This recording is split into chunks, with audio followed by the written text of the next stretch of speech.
le Real Madrid et les clubs anglais, une relation à la fois brûlante et très douloureuse. Nous décortiquons tout ceci. La Casablanca, forteresse du football européen, n'a jamais laissé indifférent sur la scène continentale, on va dire européenne. Mais lorsqu'il croise justement le chemin des clubs anglais, l'histoire devient encore plus intense, plus dramatique. Depuis 6 ans déjà, les duels entre les Merengues et puis les représentants de l'English Premier League ressemblent justement à une série palpitante, pleine de rebondissements, de triomphes et de désillusions. 8 fois, les Anglais ont été renvoyés à la maison grâce au Real Madrid, mais 4 fois, ce sont eux qui ont brisé les rêves madrilènes. Une véritable relation d'amour et de haine, on va dire entre guillemets, d'histoire de je t'aime, moi non plus. Tout commence lors de cette étrange saison 2019-2020 où le Covid-19 a tout figé, sauf la mémoire des supporters. Le Real, alors champion d'Espagne, affronte Manchester City en 8e de finale de Ligue des Champions. L'aller disputé au Bernabéu se solde par une défaite 1-2. Puis, après des mois d'attente, le retour à l'Etihad Stadium joué à huis clos ne laisse que des regrets. 2 erreurs de Raphaël Varane, 2 buts encaissés et le Real s'écroule tout simplement. La première fissure apparaît dans le mythe blanc, bien évidemment, face à l'Angleterre ou aux représentants de l'Angleterre. L'année suivante, en 2021, le bureau se nomme Chelsea. En demi-finale, le Real Madrid cale à domicile sur un nul d'1 but partout, dans un stade Alfredo Di Stefano déserté à cause des travaux au Bernabéu. Au retour, les Blues dominent dans tous les secteurs et s'imposent 2-0 à Stamford Bridge. Ils iront même soulever le trophée cette année-là en finale face aux Sky Blues de Pep Guardiola. Une claque de plus encore pour les Madrilènes. En 2023, Manchester City, regardez ce chiffre les amis, ouais, dans un rôle de cauchemar. Après un 1-1 arraché au Bernabéu, les hommes de Pep Guardiola offrent au public de l'Etihad Stadium un récital.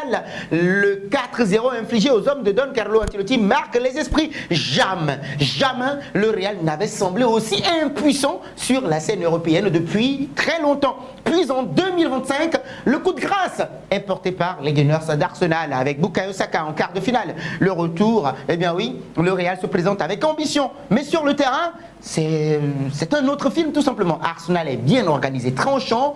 Eh bien oui, le Real n'a pas pu, malgré l'espoir d'une remontée, les Anglais restent maître du jeu. Saka marque, Vinicius Junior redonne brièvement espoir, puis Gabriel Martinelli vient sceller la fin du rêve blanc. L'élimination fait mal, très mal d'ailleurs. Le Bernabéu, pourtant souvent théâtre de miracles, reste silencieux. Mais attention à ne pas enterrer trop vite aussi les rois d'Europe, car il y a eu aussi des défaites. Le Real a aussi écrit de belles pages contre les Anglais. 8 fois depuis 2020, les clubs anglais ont mordu la poussière face aux hommes en blanc. Liverpool, par exemple, a été battu en quart de finale en 2021, puis en finale en 2022 et encore en 8e de finale en 2023. Chelsea a aussi subi la loi du Real Madrid de 2 années consécutives, 2022 et 2023. Manchester City, ce géant sous Pep Guardiola, a été renversé en demi-finale en 2022 dans une remontée, on va dire, restée légendaire, puis battu encore en 2024 et 2025. Cette défaite fait tout le charme de cette rivalité. Quand l'Angleterre impose sa puissance physique, son rythme infernal, le Real oppose maintenant sa classe, sa résilience et sa foi européenne. Mais parfois aussi cela ne suffit pas. La magie du Bernabéu est puissante mais pas infaillible. Alors, cette relation avec les clubs anglais, tumultueuse sans aucun doute, oui, faite d'humiliations cuisantes mais aussi de soirées mythiques. Un va-et-vient permanent entre chute et gloire.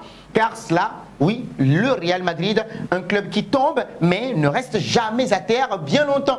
Et la Premier League, un adversaire à la hauteur, un miroir parfois, on va dire cruel, mais toujours fascinant. Le Real Madrid a-t-il perdu son emprise sur les clubs européens, les clubs anglais surtout?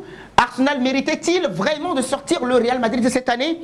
Pourquoi, selon vous? Partagez vos avis avec nous dans les commentaires. Et si c'est votre première fois de nous découvrir, n'oubliez surtout pas de vous abonner, de liker, de commenter et de partager pour que la vidéo soit recommandée à d'autres personnes. Nous savons bien évidemment compter sur vous.